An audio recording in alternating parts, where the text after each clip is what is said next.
આવા આપણને મહારાજ મળ્યા, રોકનાર ટોકનાર મળ્યા.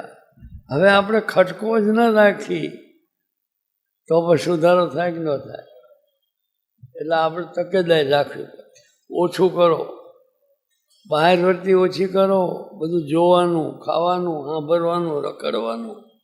આપણને બહુ મય અભરખા હોય છે. મય છે ને કાઢો. હવે જે દેવું છે ને જૂનું એ ખર્ચામાં કાપ મૂકો અને જૂનું દેવું ભરવા માંડો. આ તો દેવું વધારવા જ માંડે.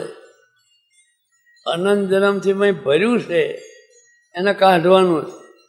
હવે આપણે રખડી રખડીને જે તે કરી મેં ગાળવાનો પ્રયત્ન કર્યો તો દેવું વધશે કે દેવાળું ફોંકવું પડશે? એવું કરવું પડે દેવાળું. પણ આપણે શું માનીએ છીએ કે આપણે આવું કરવાનું નથી. આપણે ગ્રસ્ત છીએ. આપણને બાયણા વગરના મકાન, કમાડ વગરના મકાન આવ્યા. કમાડ વગરના મકાને ચોર મેં નહીં પહેરી જાય, લઈ નહીં જાય બધું તે.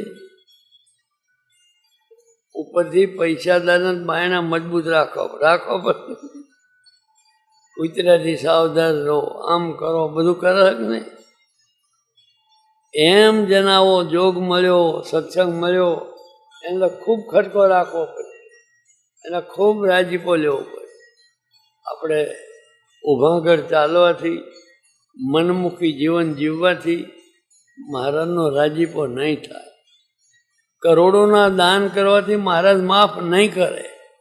આપણે એમ માની કે આપણે કરોડો રૂપિયા આપી દઈએ એટલે આપણે પછી બાલ્યા ભજ્યા બીજા ઠોકવા માંડી કે જ્યાં ત્યાં રખડવા માંડી એટલે ભગવાન આપણું માફ કરશે, નહીં કરે. એવું નથી. એ લાંચો નથી એવો કે આવું કરો એટલે હું માફ. મહારાજ કે આ વાત એકવાર કહીએ સમજો, લાખ વાર કહીએ સમજો, અનંત વાર કહીએ સમજો, કે અનંત જન્મે કરીને સમજો.